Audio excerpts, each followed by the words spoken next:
Alrighty, Naomi, I'm going to get started. I've got a bit to say anyways before we start, so I might as well get it going. Hello, everybody, and welcome to our very first Alkali Beauty Alka Live event. I am Nicole George. I am your Director of Digital Education, and I am so excited to be hosting today. Before we get started, I just want to remind you, from now until March 31st, you will receive 55% off $50 or more on your purchases at alkalibeauty.com. You have to use the code ALKALIVE, and that's all in caps. And again, it's good until March 31st. You are all also automatically entered into our raffles. Today's set is going to be Alkali and Shark Fin Sheer Set. Danielle will be picking those winners on live on the Alkali name page later today, so keep an eye out for that. Naomi, are you ready to show us your stuff, girl? Yes. Awesome. All right. What do you got for us today, babe? All right. Well, as she already said, I'm Naomi Trotto. I'll be sharing editorial styling with you today. Thank you for joining me, and thank you to Alkali for allowing me to come in here and for hosting this amazing event. I'm super excited to be here today and share with you some of the info that I have on editorial styling. I'm also going to share with you some of my favorite Alkali products. So I have them right here, actually. Hard, Harder, Afterglow, and Flirt. So Hard and Harder are our hairsprays, and they are life. They are fire. They're wonderful. I for sure use them all weekend. I did 2 editorial shoots this weekend, and we 100% had all this with us. Hard is a bit more movable than Harder is, but they both have sunflower extract that protect your hair from the sun. Afterglow is a shine spray. It's this little guy right here. And the cool thing about that is it has marula oil. It smells amazing, and you can use it over and over and over again because it is so light. Flirt also contains the sunflower extract as well and adds a natural texture and volume to the hair, kind of making it a little bit more pliable for you. I will talk about those as I go and show you where and when I use those. But let me start by telling you a little bit about myself. My Instagram handle is Naomi_hair_artist. I graduated from beauty school in 2005. Straight out of beauty school, I started doing bridal hair, and that is what I was immediately drawn to. Cultivating that passion is what has brought me here today. Brides can be very particular, which I personally actually really love, because if someone comes to me with something that they want, then it's easier for me to execute it as opposed to someone coming to me not knowing what they want, and then I have to try to create a look for them. So I do really love bridal. Once I began doing bridal, I realized there was a whole new world out there of photography. Both hair and photography have changed drastically over the last 10 years. And I started doing styled shoots where we bring our own models in and we dress them and we take photos and we use them for our social media and things like that. That's where I started with friends that were photographers, or, so-and-so's cousin is a photographer. And I realized early on how much it actually takes to get one great photo.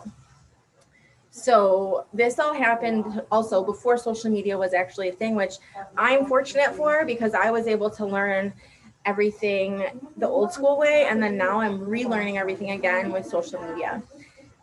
Every time social media changes platforms, then we have to change the platforms with them as well. But fast forward to today, I own a hair salon. We were founded 7 years ago, and we created this salon to house our ever-growing bridal team. We still currently have a bridal team. We do anywhere from 30 to 60 weddings per season. And in Michigan, we don't do a ton of weddings that are in the winter. So we do usually April to about October, and then we'll do 1 or 2 in the off season. But using that platform, we're able to do so many photo shoots through the years, and we've been published on many internet sites. So as you can see, I have several examples of hair pieces and photography behind me. And I want to first off say, number 1, editorial styling does not mean avant-garde. Avant-garde is something that's outside the box, something that's different, something that maybe doesn't make sense initially, something that you have to derive your own thoughts on. Editorial, the word editorial actually means relating to the commissioning or preparing of material for publication. So in real life, editorial can be anything that's published. So a photo that goes in a newspaper is an editorial photo, even if it isn't the best photo in the whole wide world. It actually is no reflection on whether or not it is or is not editorial. So Naomi, can I interrupt you for just a moment? Yeah. Is there somebody in there? It's a little distracting. We can't hear you very well. Yeah. I have a microphone here. I can hold it. Is this better? Yeah, that'll probably be better. Thank you. Mm-hmm. Okay, so you can hear me good now? But I think it's just the background noise that's making it difficult. Okay. Hold on one second. Sure. Okay.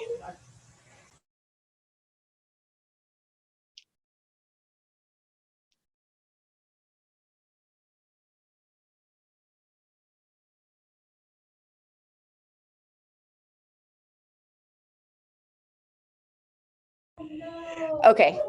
Is that better? Yeah. Yep. Okay. Okay. Perfect. Yeah, they were blow drying. So I'm in the salon right now. Anyways, so where was I? Oh, I want to start with basic finishing. So every editorial look is going to start with a basic finish.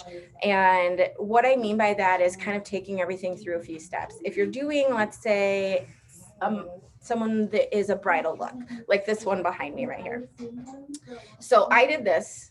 It's on the wall in our salon. But what I'm going to say about this is that everything about editorial is about being prepared.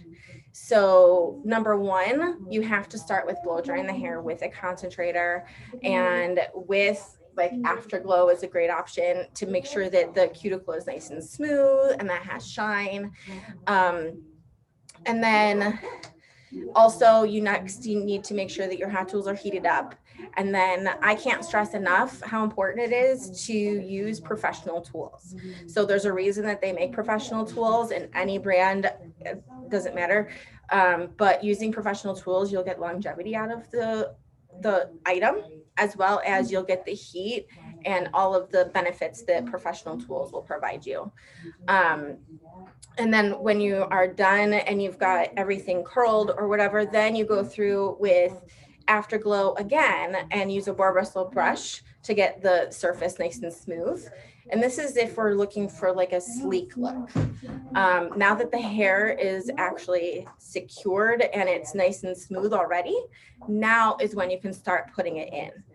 So basically what I'm saying is restyling after you've blow dried it, like if you rough dried the hair and then you try to go in and smooth it out, it's not going to end up looking like this, or it's going to take you so much more time to accomplish that look.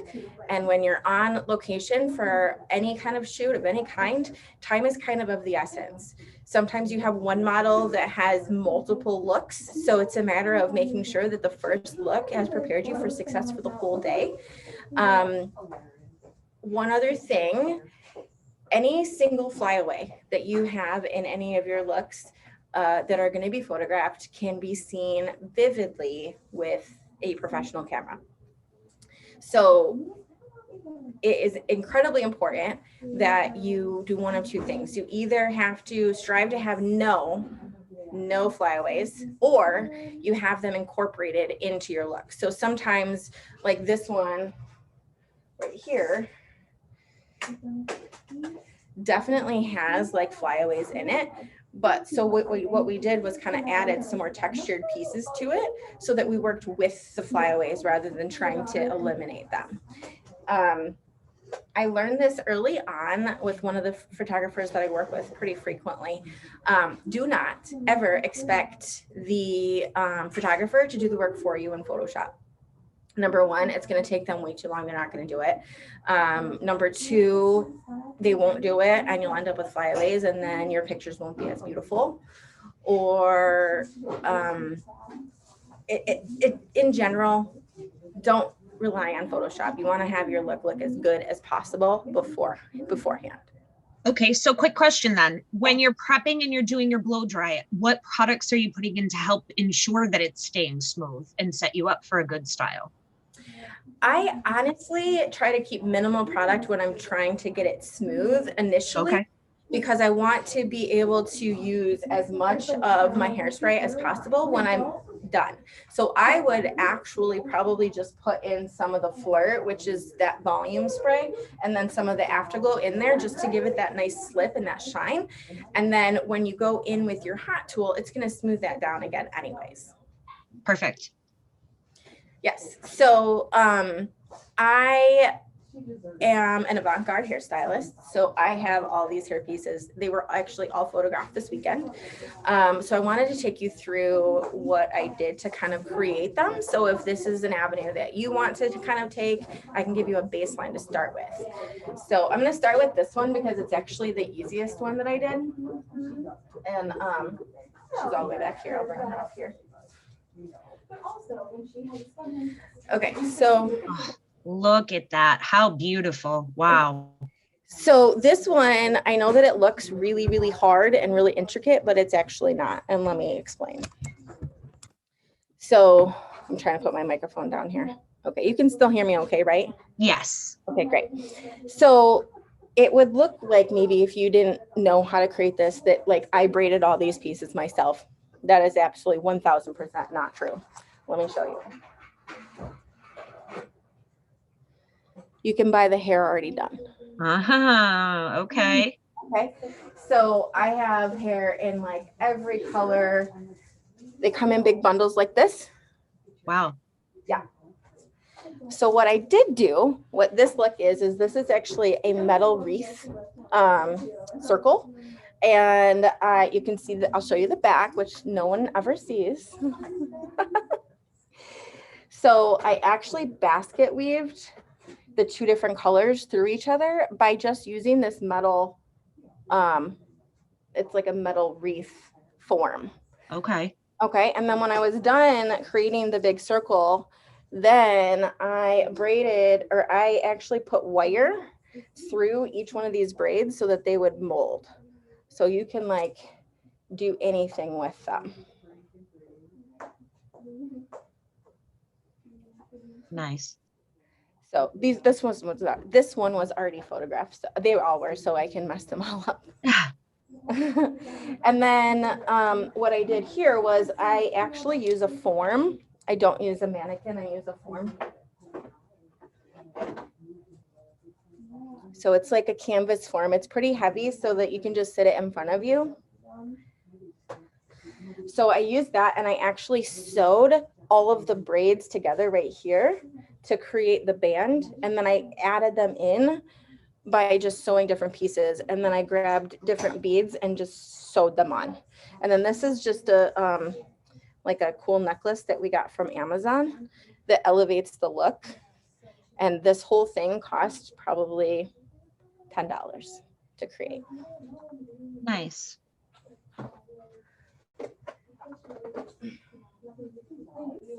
All right, so I'll go with this one next. So this one is kind of like a mohawk. And this one I actually used, I will take it off of her to show you. I actually used a wax strip for my mohawk base.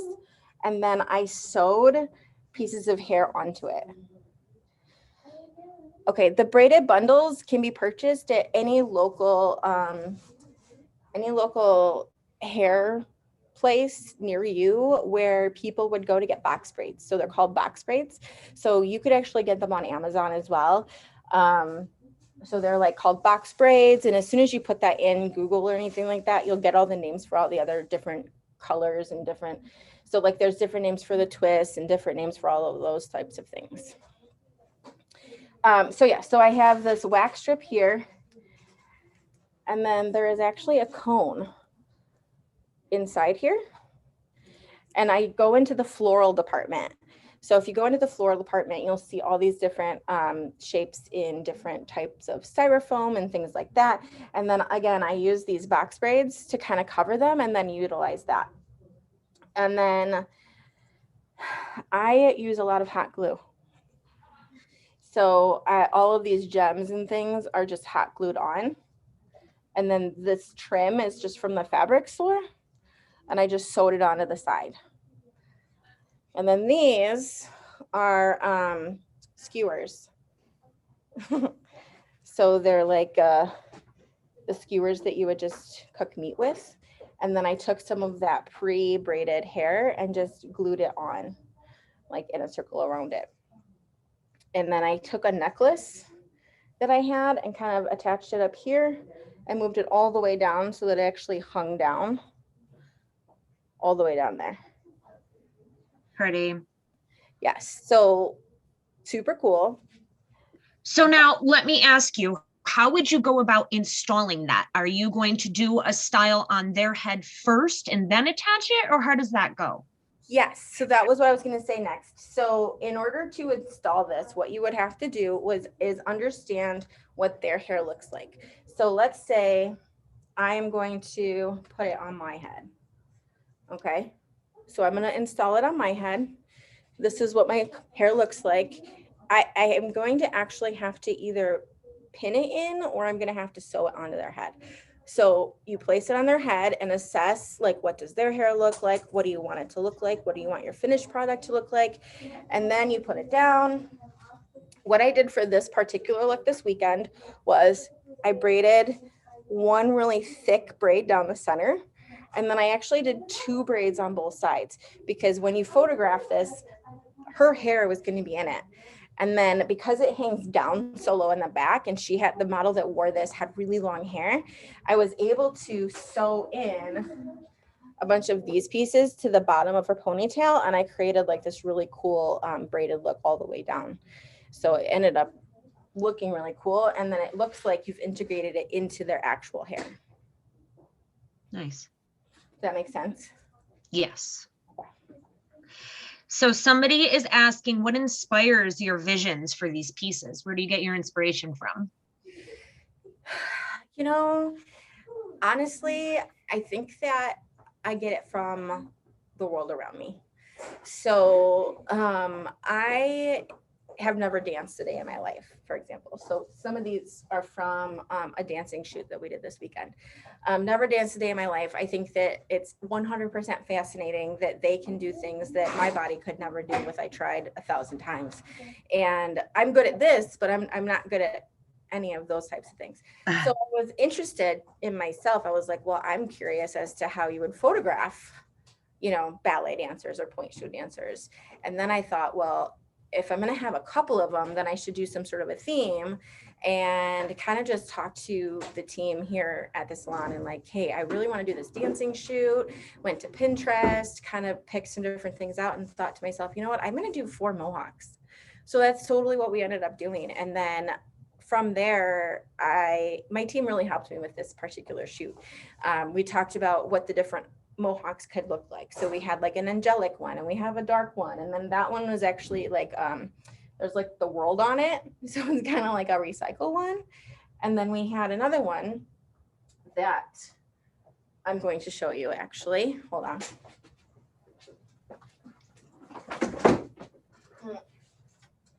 No, I don't know where it went, but we have, it was like a rainbow one. But the issue that we had with it is it was super, super heavy. I used chicken wire to create this big mold for it. But once you put it on the model's head, it was very, very back heavy. So she had a hard time like holding her head up. She had a really hard time like balancing it. So one of the cool things about editorial styling and working with photographers and working with creatives like that is everyone putting their heads together to make it work. So what we did was we actually sewed and wired an apple, a Granny Smith apple, into the front of the hairpiece. We covered it with hair and then we wired it in so that it would balance the weight. And then when she was dancing, because it's a lot of movement, We actually attached a clear wire to both sides of it, and then someone held onto her hair from both sides. We kind of created this like marionette situation with her. And that was really cool, but also really stressful because it really was not working to begin with. Wow. Yeah. So, but that was one of the interesting things that we did this weekend. I for sure have never sewed an apple into someone. Hey. But I mean, you have to be on your toes and really decide. One of the other shoots we did, they wanted a different background and they didn't have it. So we took a skirt and we folded up the lining and put it underneath the model. And then we put the skirt all over the place so that that was the background. And I am actually going to put together a reel of all the things that I'm talking about today. On my Instagram, I'll have one of the highlights there for everything we talked about today so that you can have a visual of Awesome. what it takes for one look. Awesome. So, yes. And then another thing about editorial versus like bridal or like your family photographer is they're going to be using things like humongous lighting kits, like the lights that are bigger than me. And they're going to use $6,000 and $7,000 cameras. So once you're kind of in their space, you have to allow for them to take over their artistic ability as well.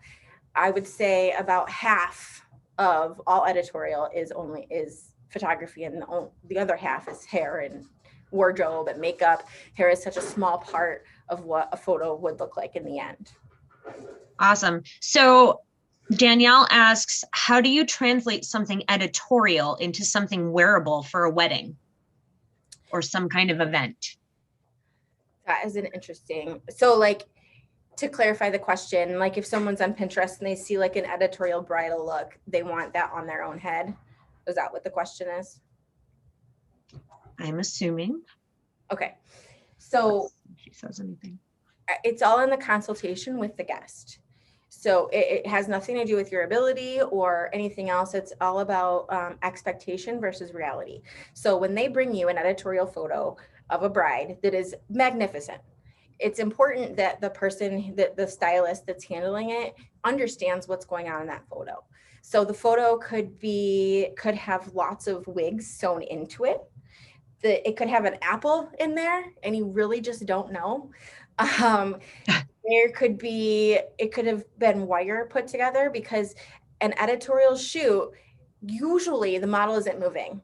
And usually you're not seeing what the back of the piece looks like or what the back of their hair looks like. Sometimes there's like clips all holding in so that you can, get a fuller look and you can't see the. So I think that my best advice for how to transform something from editorial into what a bride would want is transforming it into creating something customized for them. So telling them, yeah, this is 100% beautiful. I absolutely love this. And I feel like I could execute something very similar, but let's customize something for you.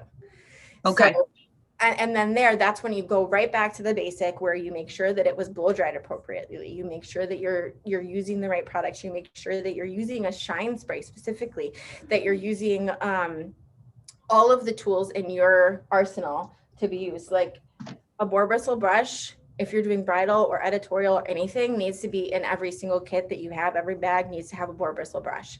It is going to create a smoother look on every single person's head. Okay. What are your go-to products for your styling? So I always use, ever since I started using the hard, this is like my number one favorite thing. I go through a can all the time. The reason I like it is it does have a good shine to it, and it does have the slightest bit of movement to it that I can actually comb through and reuse it again. And it almost has like this memory to it. And so I'm really thankful that I have this in my kit at this point, so that I can create those finished looks. And then I use harder at the end, when they're like, okay, spray me because I'm going to be dancing like a crazy person on the, dance. We're like, okay, cool. Let's throw this on you and cover your whole head in that. And they're usually pretty excited about that. Even if I was like, it's got dirt in it, but you'll love it. They do what you say. They do. And That's models are different. So working with a model, you have to remember that they're not the person sitting in your chair. They're not going home to their husbands or going home to their boyfriends or going out to dinner. They are going to be photographed. They are going to be critiqued. Every part of their whole body is going to be critiqued from their head to their toes. So it is incredibly important that you make sure that that model is comfortable, because if they're not, it's going to showcase in their face in all of the photos. So it's a little bit different in that regard too, dealing with like consulting with a guest versus consulting with a model. I mean, the model's there to be the canvas for the end game, but they're still a human being and they still need to be comfortable and they still need to be happy with how they look and how they feel. So it's really important that, that you're always taking that into consideration. Awesome. So I have a quick question. As most of you all know, we just went through our spring collection. This time it was graffiti, and everybody that was involved did such a beautiful, beautiful job.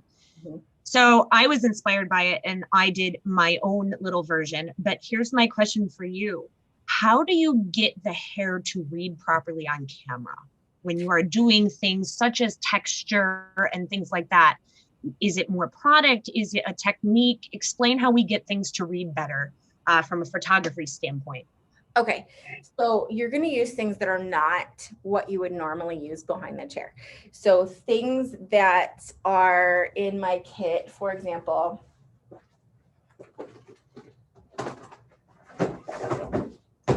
so I keep this with me for every editorial. These are colored hairsprays.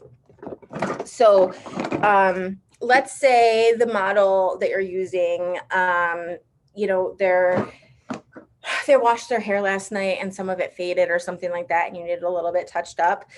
You want it to look the way that it originally looked. So it's not faking anything if you're adding anything to it to kind of add that brilliance so that it showcases and translates in the photo.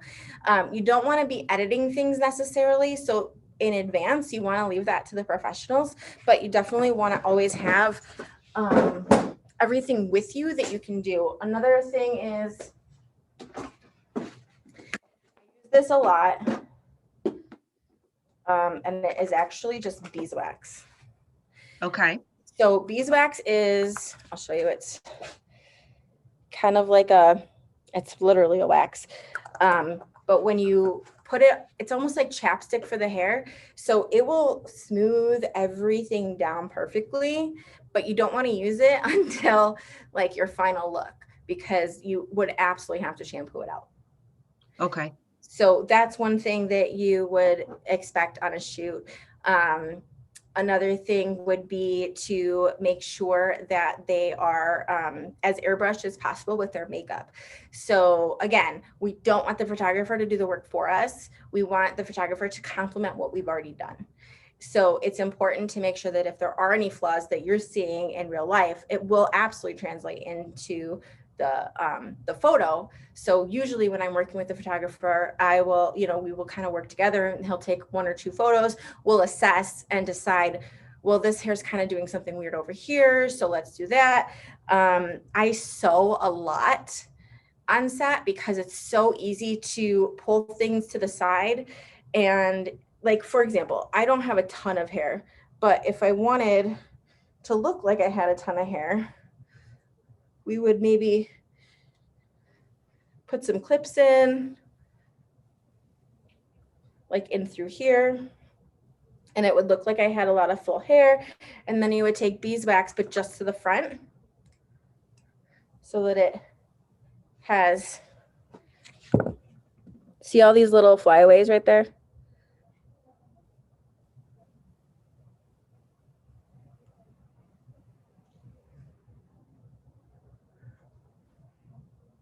Just to smooth down those little babies. Mm-hmm. Yeah. That would be great even with our naked paste because it has a high shine as well. Perfect.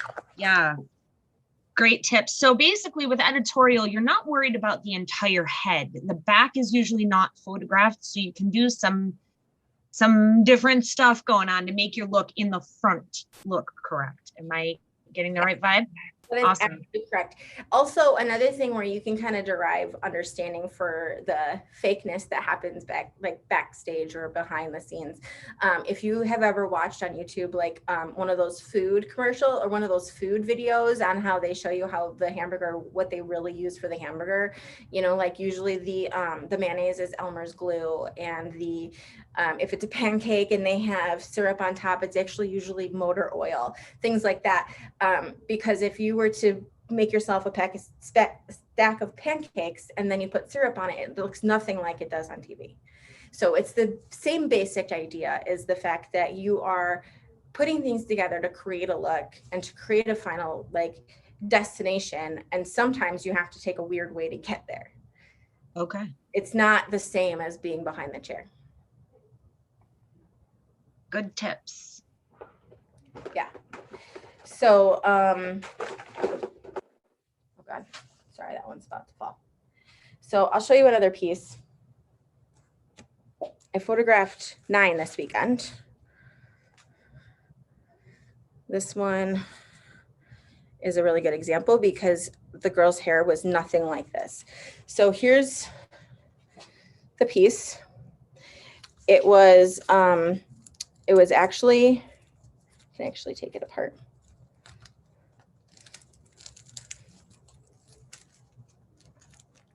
So you can see it's again a floral cone. And then I took those box braids and I glued everything to it all the way up so that you couldn't see that anymore.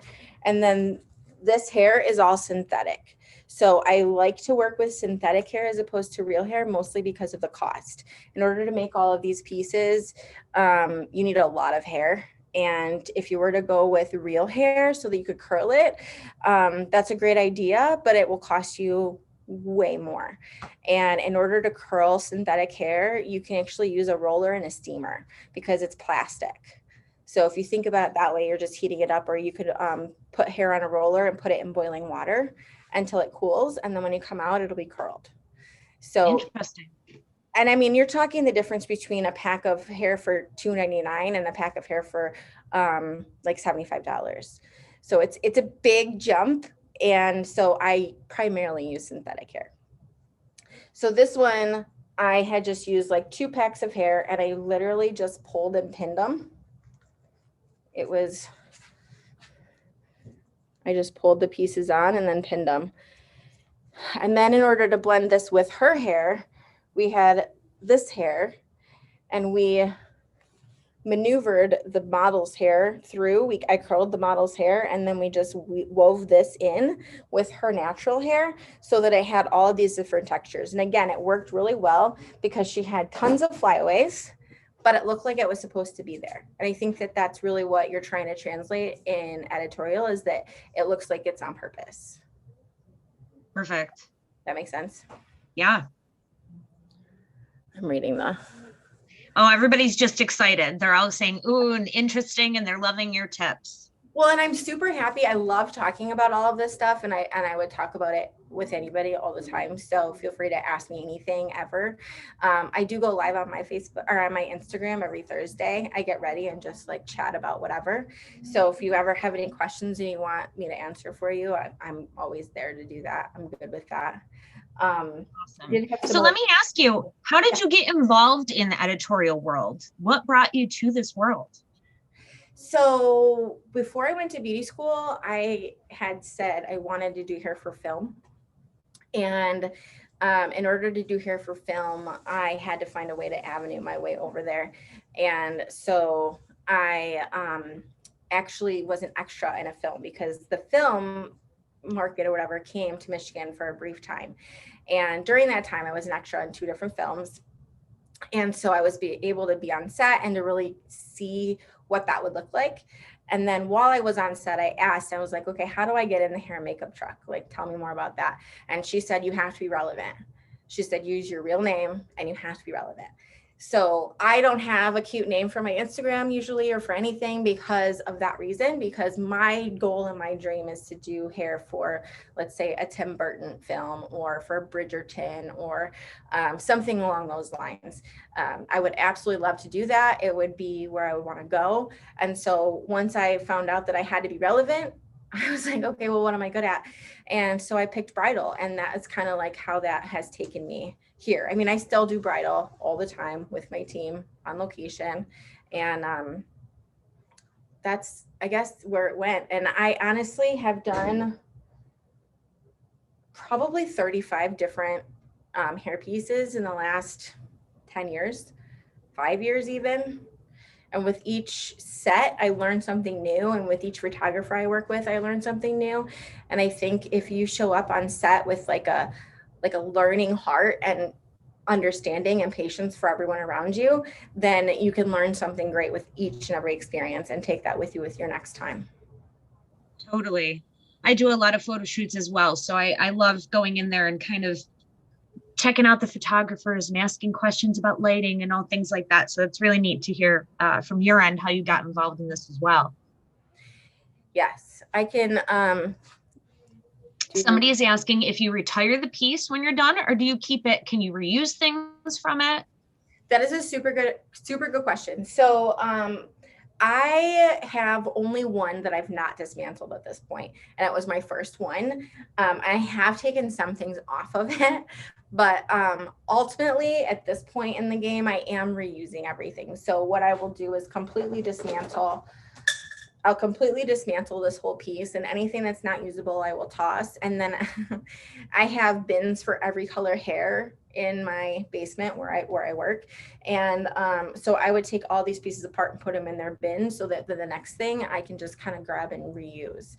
So this one was a fresh new piece. I'd never done anything to create that. This one, on the other hand, was almost all recycled. So hold on. And I use, they're stuck, but I use straight pins. Okay. Like T-pins to hold them onto the mannequins. I used to create them on a mannequin, but then when you sew on a mannequin, you sew the mannequin's hair into your hairpiece, and then it's a mess. So some of my mannequins have had really horrible haircuts because the hairpiece was stuck on their head. Hence the reason why I used the form. And the form was only like $40 on Amazon, if that, and it is a lifesaver to be doing anything. But this one in particular, all of these braids were actually used on a different hairpiece first. And I took everything apart from the other hairpiece and just recreated it on here. And this is actually in here. This piece has been photographed twice, by the way.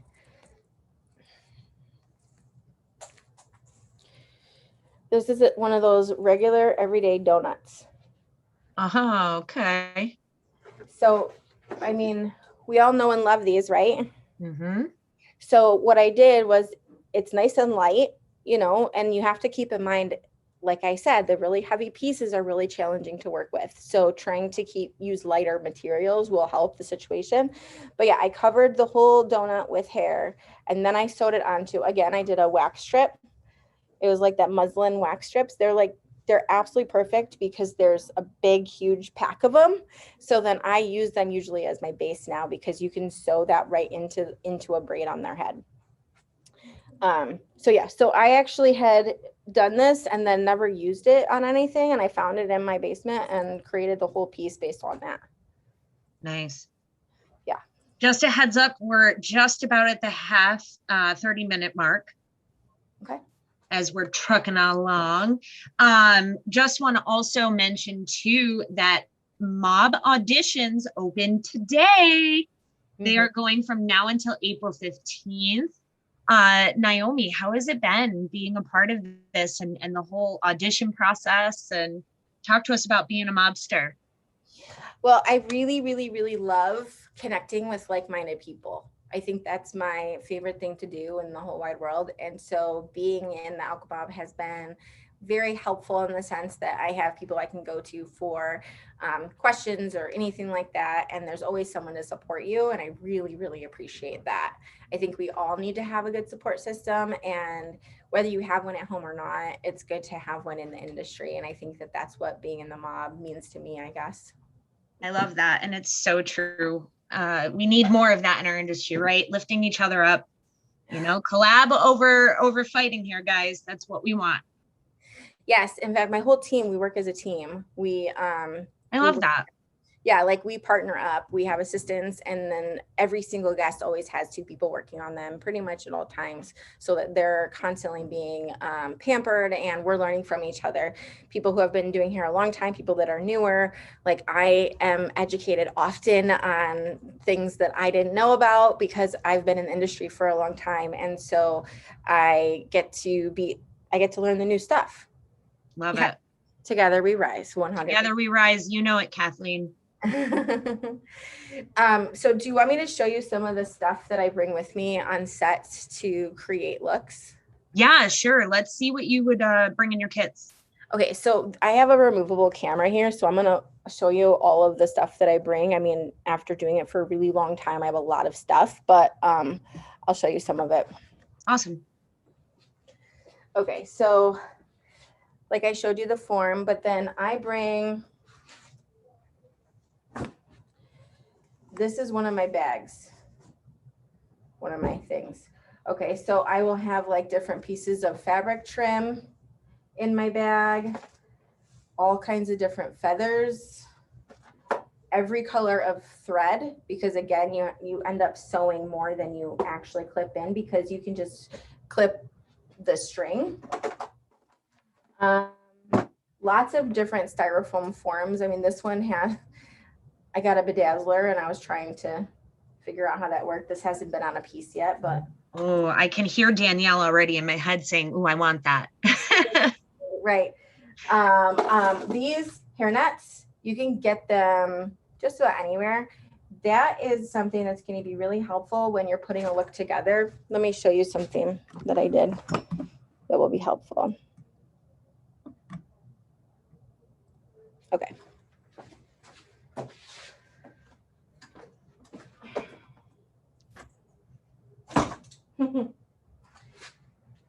Okay, so one of the looks that I did this weekend, I don't know why my camera's not wanting to stay now. I had it sitting perfectly. Okay. One of the looks I had was this woman wanted to have this over her face, and then she wanted different clumps of hair. See how these almost look like they're like a pad of hair together? What it is,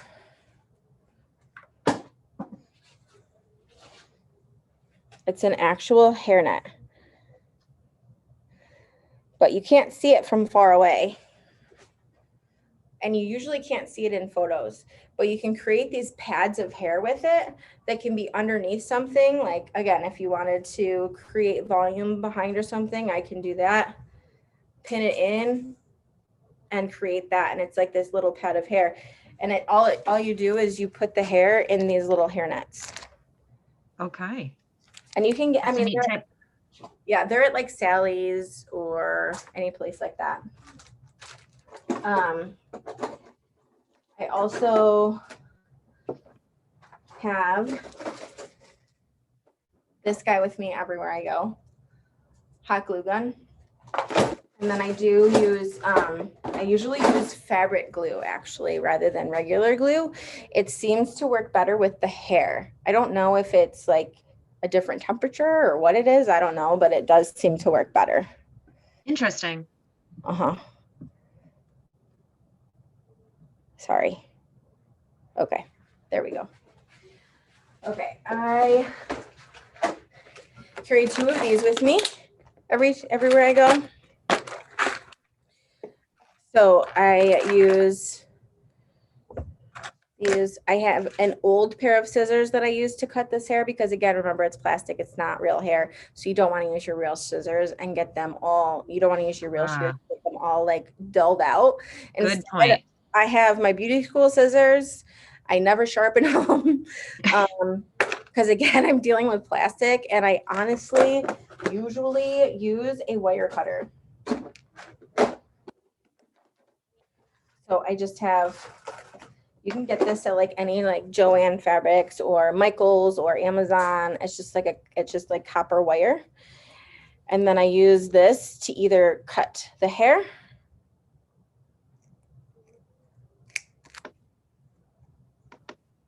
or to cut the wire, obviously. So the wire was what we used to get that apple to stay in that girl's hair.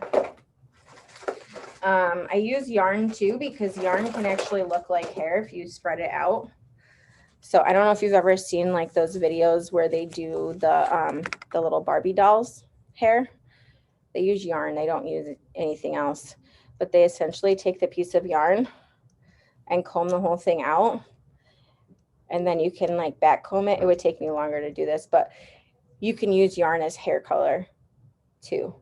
So this could be a whole piece, Okay. but looks like hair.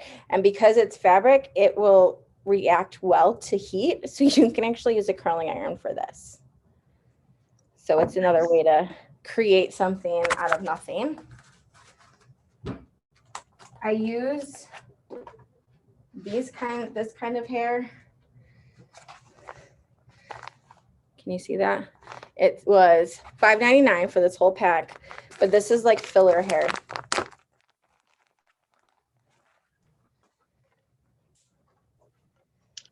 So for example,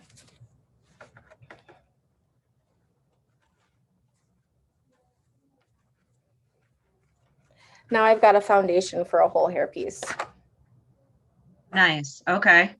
So I think that where some people get stumped up is overthinking all of it. It's actually really simple. And a lot of it comes from just being crafty. Like, and not all hairdressers are crafty, but if you are one of those crafty people, then this might be a fun way for you to go. I really love doing all of it, but you know, it's not for everybody. So someone had asked, I don't know if they missed again, what your favorite alkali beauty products are to use in styling. Yes. So my favorite are these four right here. I like to use hard, which is the medium hold, medium to firm, and then harder, which is like cement hold. Afterglow, which is the shine spray with the marula oil, and then also flirt spray for texture. Awesome. Thank you. Yeah. So I'll show you one of my fails. This right here kind of looks like a little bit of a circle, right? It was a balloon, and I actually did like paper mache hair around it, but then I used hairspray on it to add more, and so it stuck to the balloon. So when I deflated the balloon, this was what it ended up looking like. Interesting. Yes. So what I did was I filled the space with more hair. Nice. Like right in here. Yeah. So you're learning as you're going along, even after you've been doing it for all these years. 100%, yes. Love I feel it. like I learn every day, all the time. Absolutely. I'm always learning something. So I'm going to dismantle this really quick and show you how I created this base, because it's really cool. This is what I used, one of the ones I used chicken wire for.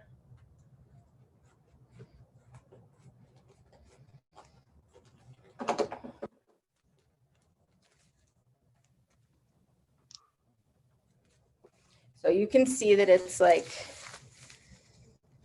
oh wow, a big piece.